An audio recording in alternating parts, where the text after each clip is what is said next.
Salve nação rubro-negra, vamos dar uma olhada aqui no programa do Benja. Marcos Braz expõe toda a verdade entre ele e o Gabigol, toda aquela briga, toda aquela polêmica que tinha nos bastidores do Mengão e você vai se surpreender. Só não esqueça de se inscrever no canal, deixar seu like, ativar o sino da notificação. Os créditos eu vou estar deixando para o canal do Benja, o link vai estar na descrição e bora pro vídeo.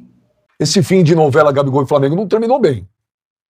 Toda vez que um grande ídolo, isso não acontece só no Flamengo, toda vez que um ídolo da altura dele, do tamanho dele, vence um contrato, ou por qualquer motivo não permanece no clube, eu acho que não acaba com ressentimentos de um lado e de outro. Eu acho que o mais importante para falar, agora, estou faltando 15 dias para sair do carro, pouquíssimas pessoas queriam o Gabigol no Flamengo. É mesmo? Ninguém. Mas ninguém quer. Pouquíssimas pessoas não queriam o Gabigol no Flamengo. Foi um processo de convencimento. Gabigol vem para o Flamengo e o projeto está certo. Então eu acho que eu não vou ficar falando nos locais o problema de contrato, o problema de renovação. O projeto Gabigol no Flamengo deu certo. O Flamengo conseguiu o empréstimo dele. Gabigol veio de graça no primeiro momento. De graça. Aliás, em 19 vieram Rafinha de graça, Felipe Luiz de graça, Pablo Mari por 1 milhão e o Gabigol veio de graça. Gastamos mais dinheiro em outras gastamos bastante dinheiro no Arrascaeta, no Gerson. Mas o Flamengo montamos um time trazendo jogador de graça também. E aí o Gabigol deu certo. No final do ano a gente precisava exercer a compra dele. E foi isso que aconteceu. O Flamengo, no final do ano, o Flamengo exerceu a compra dele. Então, assim, veja, eu acho que o importante foi o que o jogador entregou também e o que o Flamengo proporcionou para o Gabigol.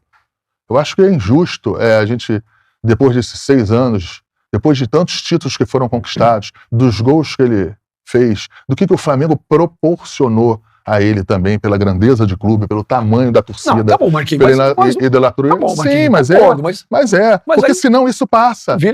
Isso passa de uma maneira que não é. Foi o presidente Rodolfo Landim que me autorizou a ir lá depois. Lógico que tínhamos ganho a Libertadores, brasileiro, mas foi ele que me autorizou para ir lá comprar o Gabigol na Inter de Milão. Então, semana passada eu vi quem foi? Acho que foi o André Rizek, se eu não me engano.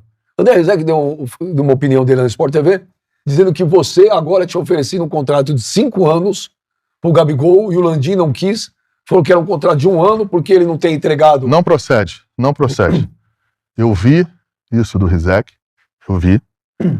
O pessoal da comunicação do Flamengo perguntou se no outro dia eu gostaria de entrar para falar. Tem algumas coisas que eu já estou esgotado, entendeu? Mas não procede o que ele falou, não procede a informação dele, da maneira e da entonação que ele falou, é mentira, de que foi tudo feito e posto na mesa do presidente e o presidente não fez. Isso não aconteceu e não vão saber o que aconteceu. Você nunca ofereceu um contrato de 5 anos? Nós oferecemos o contrato para ele, nós entramos num processo de renovação e num determinado momento a gente não quis continuar, que queria esperar algumas situações. Queria esperar a situação do doping, queria esperar algumas outras situações. Mas esta que o Rizek falou, da maneira em que ele falou, ela não procede, ela não é verdadeira. Talvez a fonte que passou para ele, com certeza, a fonte que passou para ele, a fonte é mentirosa ou mal intencionada em relação a mim. Não estou nem falando do jornalista. O Gabigol dentro de campo, no Flamengo, representou. Mas fora de campo ele deu problemas. E como é, por exemplo... Jogador dá problema quando não dá resultado esportivo, veja. Quando você viu a foto dele com a camisa do Corinthians, qual foi a tua reação? Tirei a 10 dele. Ele ficou puto? Teve uma conversa entre eu e ele, não vou falar se ele ficou puto ou não. O que eu posso te falar é que eu tirei a 10 dele. Isso foi uma conversa só vocês dois? Eu e ele. Falei assim, você não vai jogar mais com a 10. A 10 do Flamengo, ela tem uma liturgia, vamos lá, uma liturgia do cargo. E você não vai continuar com ela. Ele falou de um lado, ponderou, eu ponderei. No outro dia, ele estava com a 99. Mas a sua relação a partir daí desgastou? Sua relação era muito boa antes ou já era desgastada? Não, a minha relação sempre foi boa com o Gabriel.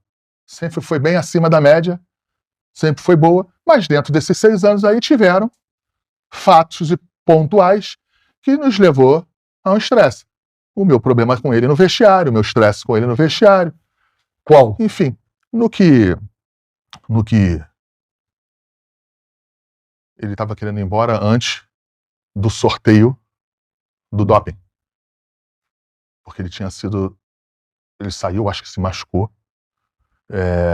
Ele começou a se arrumar para ir embora, foram avisar para ele que eu tinha que esperar o resultado do doping. E aí, em determinado momento, eu precisei falar com ele. Da maneira que... Só que eu falei de uma maneira um pouco diferente. Ele não gostou? Não gostou, mas ficou lá até o final. Então, assim... eu acho... A minha relação com ele é boa. Ele vai seguir a carreira dele, um jogador de 28 anos. Você coloca ele como o maior centroavante da história do Flamengo que você viu jogar? Eu coloco ele como um dos jogadores do Flamengo, centralmente do Flamengo, que fez os gols, Se você um dos botasse gols o seu- mais importantes, os gols mais importantes da história do Flamengo. Eu acho que o Gabigol, o jogador que faz gol em 3 finais de Libertadores, sendo que 2 delas a gente ganha, eu acho que precisa ter uma consideração. Se você montasse seu Flamengo em todos os tempos, teu 9 é o Gabigol, o Nunes ou o Adriano? Depende do como é que eu vou montar o time pra trás. Para, Marquinhos! Lógico que é. Marquinhos, você deu uma muretada monstro agora, eu não vou- vai. mas eu vou sair do muro. Esse Eu vou time sair não do vai muro. jogar nunca. Então eu vou sair do muro. Gabigol. É o que eu coloco também. Então pronto, Gabigol. No lance do doping lá, que ele não quis fazer, você também ficou puto com ele?